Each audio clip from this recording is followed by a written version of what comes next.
আমি একটি হাদিসের প্রেমে পড়েছি।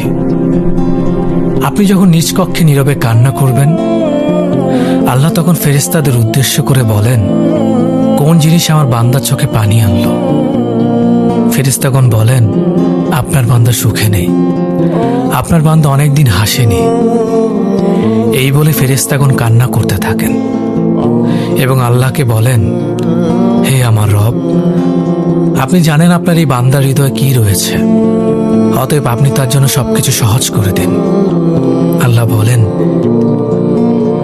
আমার এই বান্দা জীবন থেকে এমন কিছু হারিয়ে ফেলেছে যা সে অধিক ভালোবেসেছিল।